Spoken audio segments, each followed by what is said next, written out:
आप देख रहे हैं समाचार एजेंसी ऑफ इंडिया में साई न्यूज।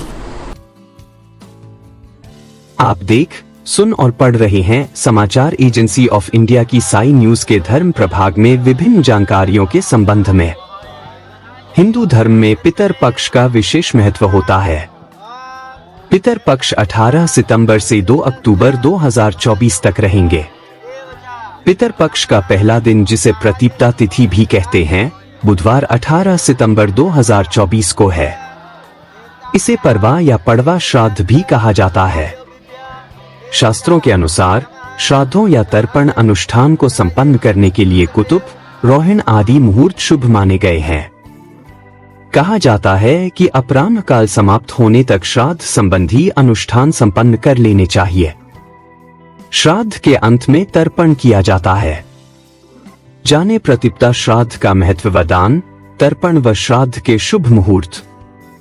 प्रतिपदा तिथि कब से कब तक? प्रतिपदा तिथि 18 सितंबर 2024 को सुबह 8:04 पर प्रारंभ होगी और 19 सितंबर 2024 को सुबह 4:19 पर समाप्त होगी।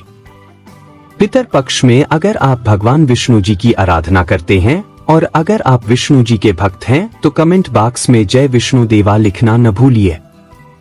प्रतिपदा श्राद्ध के शुभ मुहूर्त 18 सितंबर 2024 को श्राद्ध, तर्पण और पिंडदान के लिए कुतुब मुहूर्त सुबह 11:50 से दोपहर 12:39 तक रहेगा।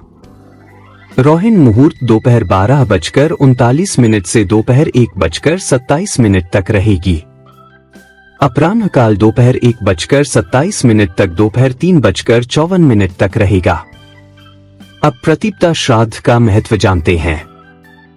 प्रतिपदा श्राद्ध परिवार के उन पूर्वजों या पितरों के लिए किया जाता है जिनकी मृत्यु प्रतिपदा तिथि को हुई होती है, अर्थात जिस दिन आपके किसी पूर्वज ने देह त्यागी हो उस दिन हिंदू कैलेंडर के हिसाब से कौन सी तिथि थी। मान्यता है कि इस श्राद्ध को करने से जीवन में सुख समृद्धि आती है। पितरों को तृप्ति मिलने की भी मान्यता है। दिवंगत आत्माओं की शांति के लिए इस दिन तर्पण, पिंडदान अनुष्ठान किया जाता है। पितर पक्ष की प्रतिपदा तिथि को नाना नानी का श्राद्ध भी किया जा सकता है। अगर मातृ पक्ष में श्राद्ध के लिए कोई व्यक्ति नहीं है तो इस तिथि पर नाना नानी का श्राद्ध करना अत्यंत शुभ माना गया है। जानकार ज्योतिषाचार्य विद्वानों का मत है कि पितर पक्ष का प्रारंभ भाद्रपद पूर्णिमा से नहीं होता है।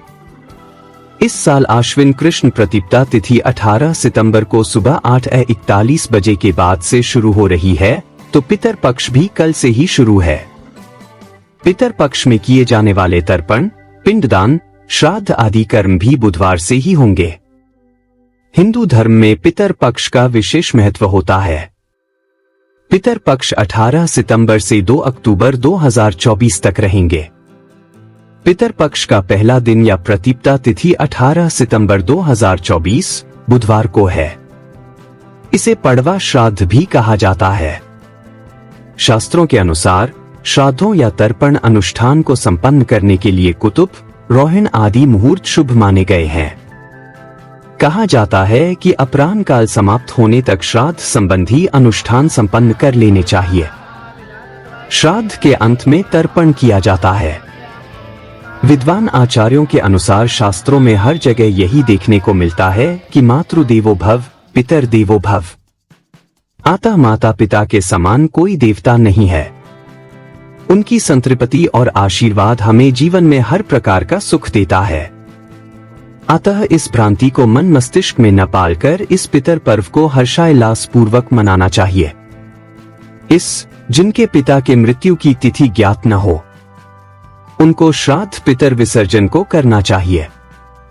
आइए अब हम आपको बताते हैं कि किस विधि से पितरों का तर्पण किया जाए। पितर पक्ष में प्रत्येक दिन 15 दिनों तक कुशा की जूड़ी जल के लोटे के साथ ले जाकर पीपल के नीचे कुशा की जूड़ी को पितर मानकर जल से तर्पण करें।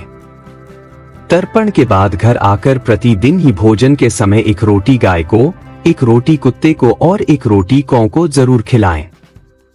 साथ ही अगर संभव हो सके तो अपनी छत पर किसी चौड़े पात्र में जल भरकर पक्षियों के लिए जरूरी रखें और अनाज के दाने भी छत पर डालें। ब्राह्मण भोजन, श्राद्ध, तर्पण तथा अमावस्या पूजन इत्यादि जैसे अपने घर करते आ रहे हैं वह वैसे ही करें। विद्वानों का कहना है कि श्राद्ध कर्म करने के लिए किसी नदी या सरोवर के तट को सर्वश्रेष्ठ माना गया है। विद्वान ज्योतिषाचार्य का कहना है कि हिंदू धर्म में निर्णय सिंधु एक प्रामाणिक पुस्तक है जिसमें सैकड़ों प्रश्नों के जवाब दिया गया है। उसके अनुसार पितरों के लिए निर्धारित पितर पक्ष आश्विन कृष्ण प्रतिपदा तिथि से प्रारंभ होता है। भाद्रपद पूर्णिमा से पितर पक्ष शुरू ही नहीं होता है तो इसके 17 सितंबर से प्रारंभ होने की बात ही गलत है। आश्विन कृष्ण प्रतिपदा तिथि 18 सितंबर को शुरू हो रही है, इसलिए पितर पक्ष भी उस दिन से ही शुरू होगा। आइए अब जानते हैं कि पितर पक्ष में क्या सावधानियां बरतना जरूरी है। इस अवधि में दोनों वेला में स्नान करके पितरों को याद करना चाहिए। कुतुब वेला में पितरों को तर्पण दें और इसी वेला में तर्पण का विशेष महत्व भी होता है। तर्पण में कुश और काले तिल का विशेष महत्व है। कुश और काले तिल के साथ तर्पण करना अद्भुत परिणाम देता है। जो कोई भी पितर पक्ष का पालन करता है उसे इस अवधि में सात्विक भोजन ग्रहण करना चाहिए। पितरों को हल्की सुगंध वाले सफेद फूल ही अर्पित करें। तीखी सुगंध वाले फूल वर्जित हैं। इसके अलावा दक्षिण दिशा की ओर मुख करके पितरों का तर्पण और पिंड दान करें। पितर पक्ष में हर रोज गीता का पाठ जरूर करें। वहीं कर्ज लेकर या दबाव में कभी भी श्राद्ध कर्म नहीं करना चाहिए। पितर पक्ष में अगर आप भगवान विष्णु जी की आराधना करते हैं और अगर आप विष्णु जी के भक्त हैं तो कमेंट बॉक्स में जय विष्णु देवा लिखना न भूलिए। यहाँ बताए गए उपाय, लाभ, सलाह और कथन आदि सिर्फ मान्यता और जानकारियों पर आधारित हैं। यहाँ यह बताना जरूरी है कि किसी भी मान्यता या जानकारी की समाचार एजेंसी ऑफ इंडिया के द्वारा पुष्टि नहीं की जाती है। यहाँ दी गई जानकारी में निहित जानकारी विभिन्न माध्यमों, ज्योतिषियों, पंचांग, प्रवचनों, मान्यताओं, धर्म ग्रंथों, दंतकथाओं, किंवदंतियों आदि से संग्रहित की गई है। आपसे अनुरोध है कि इस वीडियो या आलेख को अंतिम सत्य अथवा दावा न माने एवं अपने विवेक का उपयोग करें। समाचार एजेंसी ऑफ इंडिया पूरी तरह से अंधविश्वास के खिलाफ है।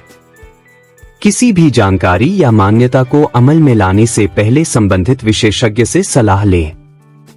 अगर आपको समाचार एजेंसी ऑफ इंडिया में खबरें आदि पसंद आ रही हो तो आप इसे लाइक, शेयर व सब्सक्राइब अवश्य करें। हम नई जानकारी लेकर फिर हाजिर होंगे, तब तक के लिए इजाजत दीजिए। जय हिंद।